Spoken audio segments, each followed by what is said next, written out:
Time now for News Extra, today brought to you by Jala Funeral Home. Here's Kevin Mooney. Thank you, Dennis. Good morning, everyone. Happy New Year to everybody as you return to work. Some of you do, some of you don't. You're going to wait till Monday to get that done. But we have some folks for the Gering School District here, and we're going to talk about their goals for the upcoming year and what to expect with the Gering schools. Alan Dahl, the board chair, Bob Hastings, the superintendent, are here to join us. And Bob, I guess let's talk. The first thing is basically your strategic goals. Am I right? That's the thing you guys are really the most concerned about? Absolutely. That's our number one focus. We'll be working on. We had 4 strategic goals that we developed over the summer, and then we have action planning teams that are putting some plans together for those goals. And we hopefully in January will be able to approve those action plans at our January board meeting. So we're looking at things like technology, some career academy things. Things related to grade configuration and where the best place for our students are, and then looking at our district's brand. So those are definitely our 4 big topics, and we'll focus hard on those this year. All right, career academies are. I think you mentioned that first. So, what type of things would you like to do with career academies? The list of things we would like to do is very long. The list of things that we're going to focus on in the short term is much shorter. We've kind of elected to put a lot of effort and work into the career academies that we feel like we're ready to take off with even this coming school year. We'll probably hope to have some career academies that'll launch in the fall.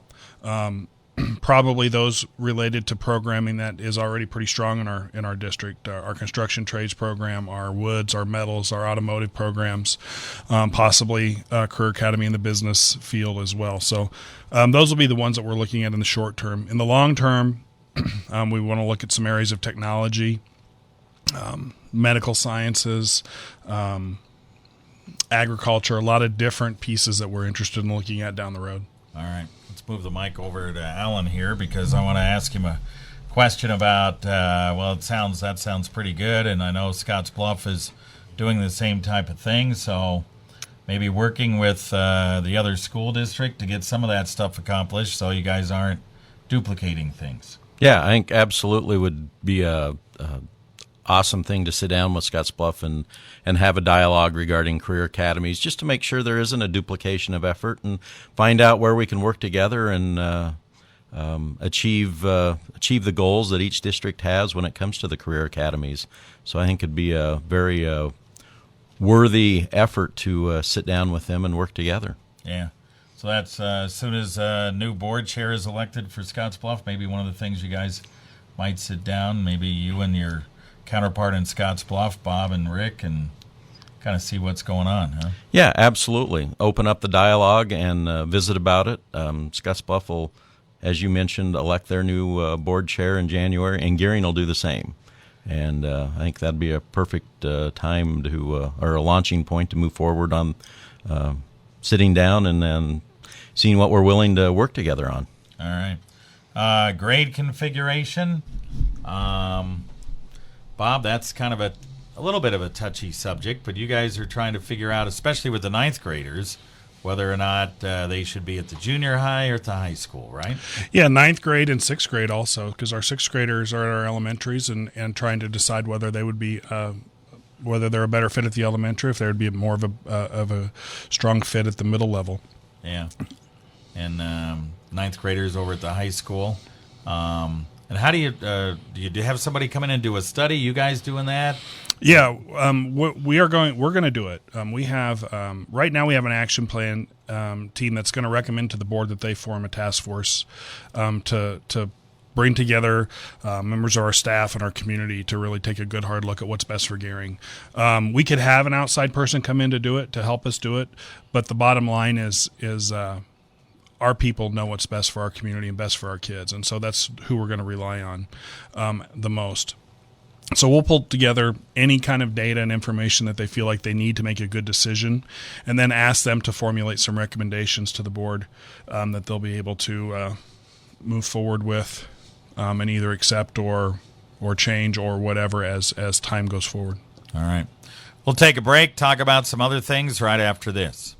For 3 generations, Jolliffe Funeral Home has been here to help you through the trying times of losing a loved one. Jolliffe staff brings over 100 years of caring experience to assist you in planning with personal and professional attention to every detail. Since 1962, Jolliffe Funeral Home has been helping families throughout the area with unparalleled artistry, arrangements, and service. A proud past, a promising future. Our family serving yours. Jolliffe Funeral Home for 3 generations.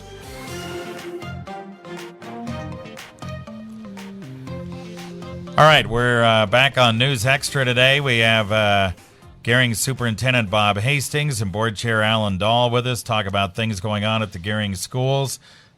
We've discussed grade configuration, career academies, anything with the high school or any of the other schools that are on the horizon for repairs, probably just within the budget, I suppose, huh? Well, most of it is ongoing upkeep and maintenance as far as the budget allows. I mean, we have, I think every building probably has certain little issues that people would like to see addressed. And we have a facilities committee, and what they're doing right now is prioritizing those items that they feel we need to address first and foremost. And it's appears to be it'll probably be a few things at the high school that they'd like to see addressed. Maybe it's regarding the weight room situation like that and improving that. But our facilities committee will set kind of some goals for them and what they think we need to be looking at first. Yeah. Okay. I know the weight room has been a big issue for quite some time, the way it's set up, and so that would probably be a big priority there. Branding, the new logo, consistency district-wide.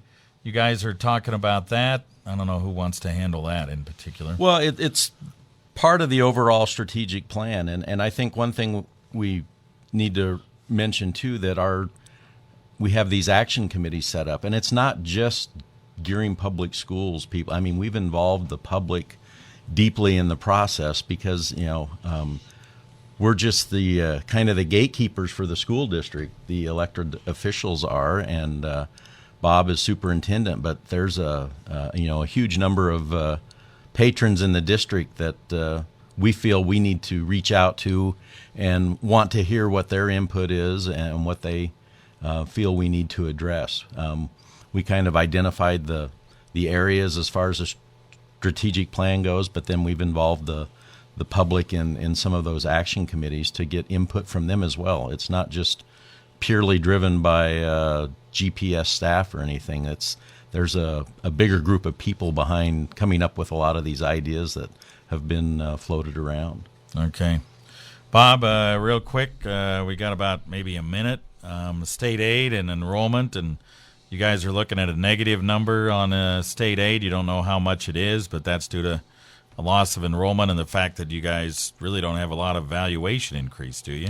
Right. The adjustment that we're going to receive has really to do with last year's state aid, in that we had a little bit of a decrease in enrollment throughout the school year. So we'll have an adjustment in the negative for that. We don't know what this year's state aid will bring. Well, we have a new governor, and we have I don't remember, 17 or so new legislators, so it's going to be a learning experience for everybody, and so we don't know what state aid will bring this year, but we certainly have plans in place to be prepared to deal with whatever budget contingencies come our way. And we don't have a lot of valuation, and we don't receive a lot of local property taxes, just because we don't have a tremendous amount of ag land in our district. Yeah. And so we rely more heavily on state aid than most. And so we'll watch that conversation and be involved in it very, very heavily. Yeah, I would imagine so, and that may cause a little bit of heartburn maybe along the way, huh? Absolutely. Yeah, we'll see what happens with the budget. All right, very good, you guys. Well, good luck with the upcoming year. I hope 2015 is a good one for you. Thanks, Kevin. Thank you, Kevin. You bet.